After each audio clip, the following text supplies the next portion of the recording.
अरे बुढ़िया, सब्जी कैसे दी? एक बड़ी सी गाड़ी आकर मार्केट में रुकी। कार में बैठी हुई एक महिला जो कि अपने मोबाइल पर बात कर रही थी, और बात करते करते ही उसने अपनी बेटी से कहा कि जा बेटी, जरा उस बुढ़िया से पूछ कर आ कि सब्जी कैसे दी है। वह बच्ची कार से उतरकर सीधा उस बुढ़िया के पास गई और उससे बोली, अरे बुढ़िया, सब्जी कैसे दी है? बुढ़िया बोली, बेटी 70 रुपए किलो दी है। सब्जी लेते ही उस बच्ची ने 200 रुपए का नोट उस सब्जी वाली बुढ़िया के सामने फेंक दिया और आकर अपनी कार में बैठ गई। कार चलने ही वाली थी कि तभी अचानक से किसी ने कार के शीशे पर दस्तक दी। एक छोटी सी बच्ची जो हाथ में 130 रुपए लिए हुए थी, कार में बैठी हुई उस महिला को देते हुए बोली कि आंटी जी, ये आपके सब्जी के बचे हुए 130 रुपए हैं, आपकी बेटी लेना भूल गई है। कार में बैठी हुई उस औरत ने कहा कि तुम ही रख लो।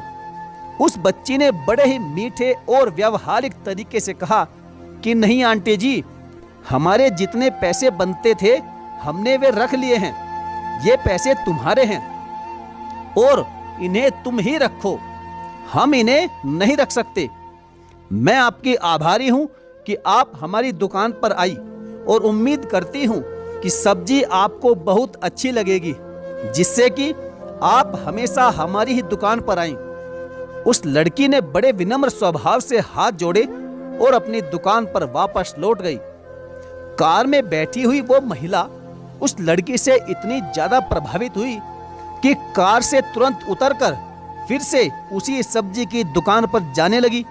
जैसे ही वहां पास गई तो सब्जी वाली वो बुढ़िया अपनी बेटी से पूछ रही थी कि बेटी, तुमने कार में बैठी हुई आंटी जी से तमीज से तो बात की थी ना, कोई शिकायत का मौका तो नहीं दिया? उस बच्ची ने कहा, हाँ मम्मी, मुझे आपकी सिखाई हुई हर बात याद है। कभी किसी बड़े का अपमान नहीं करना चाहिए, उनसे बड़े ही विनम्र भाव से सभ्यता के साथ बात करनी चाहिए, उनकी कदर करनी चाहिए, क्योंकि बड़े बुजुर्ग हमेशा बड़े ही होते हैं। मुझे आपकी सारी बातें याद है माँ, और मैं हमेशा इन बातों को याद रखूंगी। बच्ची ने फिर से कहा, अच्छा माँ, अब मैं स्कूल चलती हूँ, शाम को स्कूल से छुट्टी होते ही तुरंत दुकान पर आ जाऊंगी।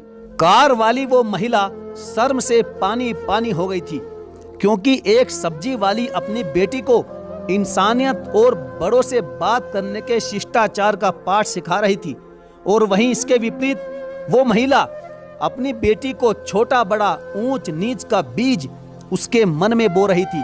साथियों, अच्छा इंसान वह कहलाता है जो भले ही आसमान पर रहकर भी जमीन से जुड़ा हुआ हो। बस इंसानियत, भाईचारे, सभ्यता, आचरण और भाषा में मिठास, सबकी इज्जत करने की सीख अपने बच्चों को जरूर दीजिए, क्योंकि अब बस यही पढ़ाई है जो आने वाले समय में इसे पढ़ने में बहुत ज्यादा मुश्किल होगी।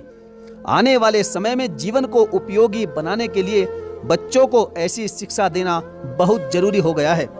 तो साथियों, कहानी आपको कैसी लगी आप हमें कमेंट करके जरूर बताएं, और यदि अच्छी लगी है तो वीडियो को लाइक करना बिल्कुल ना भूलें। साथ ही साथ यदि आपने अभी तक हमारे चैनल को सब्सक्राइब नहीं किया है तो सब्सक्राइब करके बेल आइकन को जरूर प्रेस कर लीजिएगा। तो चलिए साथियों, मिलेंगे फिर और किसी बेहतरीन और लाजवाब कहानी में। तब तक के लिए धन्यवाद। जय हिंद।